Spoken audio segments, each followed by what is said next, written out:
Buenas tardes, señoras y señores. Muchísimas gracias por la invitación.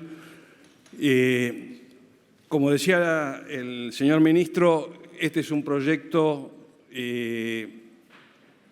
modesto, prudente, como dijimos en la Cámara de Diputados, en el sentido de que las reformas que se introducen son básicamente paramétricas, dejando en vigencia, en el caso del Poder Judicial, aquellas cuestiones que están vinculadas con determinadas garantías constitucionales como la intangibilidad de las remuneraciones de los jueces y de los magistrados del Ministerio Público.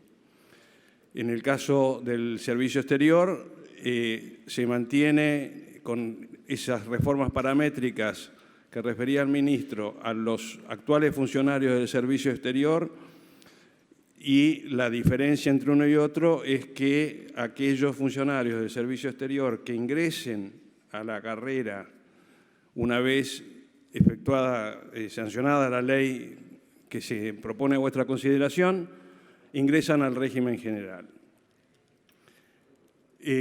No es la primera vez que estos regímenes pasan por ambas cámaras del Congreso, a pedido de, yo diría, la inmensa mayoría del pueblo argentino, que se expresó a través de lo que fue el diálogo argentino durante la crisis 2001-2002. El Parlamento derogó las dos leyes íntegramente. La ley 24018, que incluía también el régimen especiales de jubilaciones para funcionarios del Poder Ejecutivo y para los legisladores, fue derogada. Subsistió, sin embargo, por el veto que sufrió esa ley, el régimen para funcionarios del Poder Judicial y del Ministerio Público. Y pervivió también por el veto el régimen del Servicio Exterior.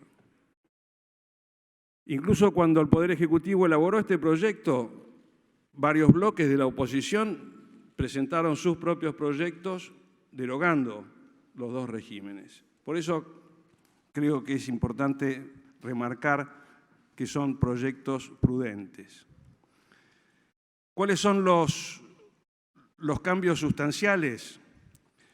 Básicamente, en el caso del Servicio Exterior, se reduce la tasa de sustitución del 85 al 82%, que en la Argentina parecería ser un número mágico, ¿no? Es decir, todos hablamos de un 82%, que en realidad nunca, 82% del último haber en actividad, cuando en realidad esa relación estrictamente nunca existió.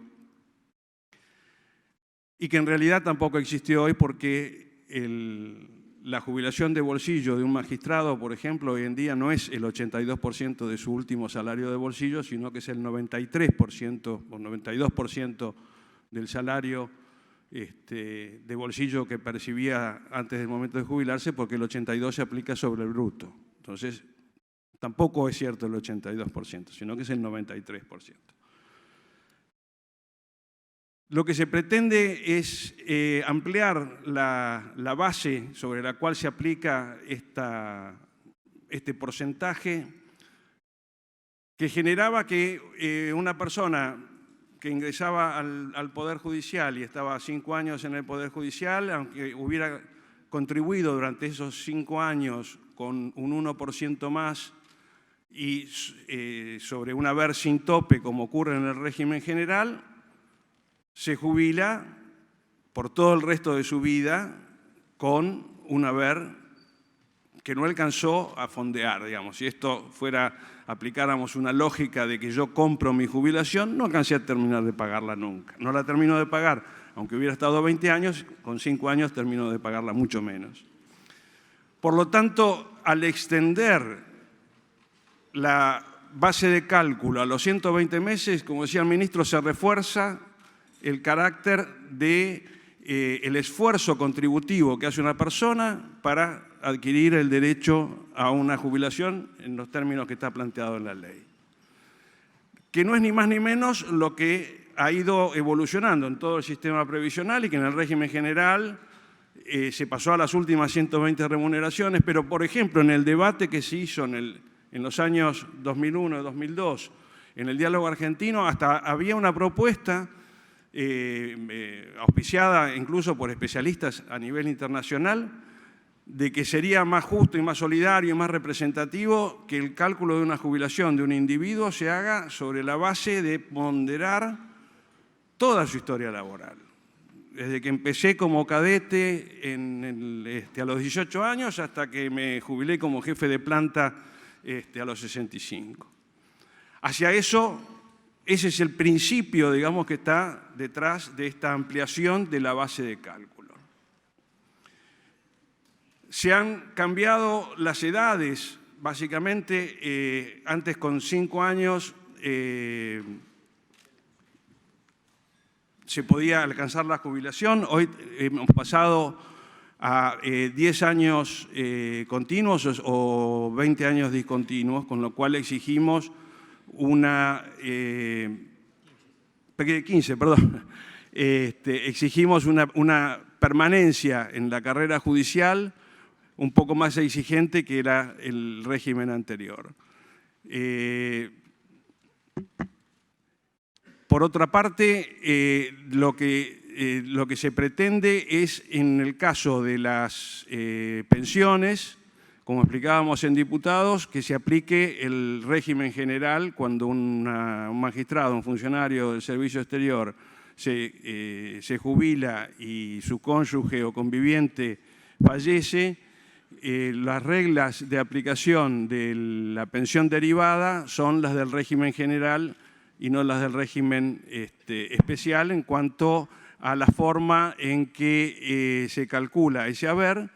En el caso del régimen general es el 70% del haber del pasivo y no 75% como es actualmente, y la forma de reparto entre los que son los, o de coparticipación de lo que son los derechohabientes previsionales.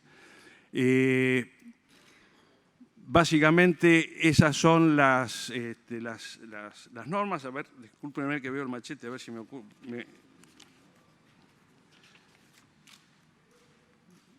Lo que sí se exige, a diferencia del régimen actual, es que en el futuro los funcionarios que quieran jubilarse por el régimen de la Ley 24018 en su nueva versión van a tener que cesar en la función.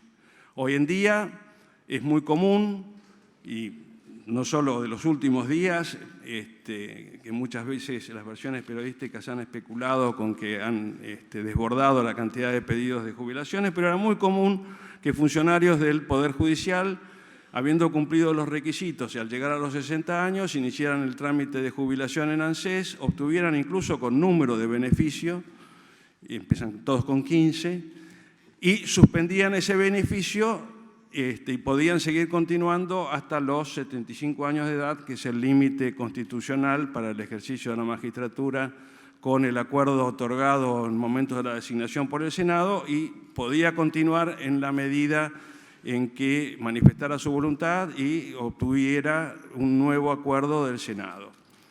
De aprobarse la modificación que estamos planteando, uno de los requisitos para obtener el beneficio de la jubilación con los cambios paramétricos que ya hemos señalado es que efectivamente el funcionario cese en sus funciones. Esos son los cambios más relevantes, más sustanciales.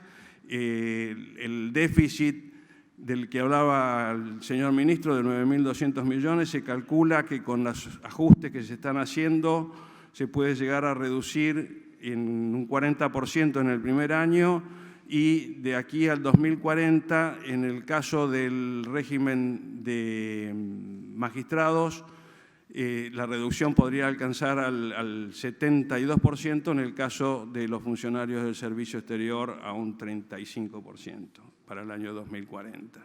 Como se ve,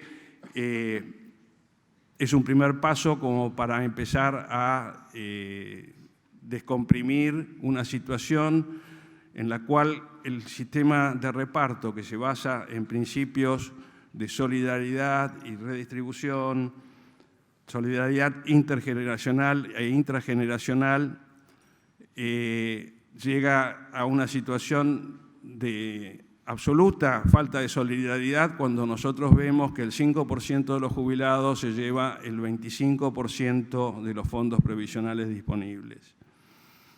Y esto nos tiene que hacer reflexionar sobre si a través de distintas ecuaciones, distintos mecanismos que hemos ido incorporando al sistema en los últimos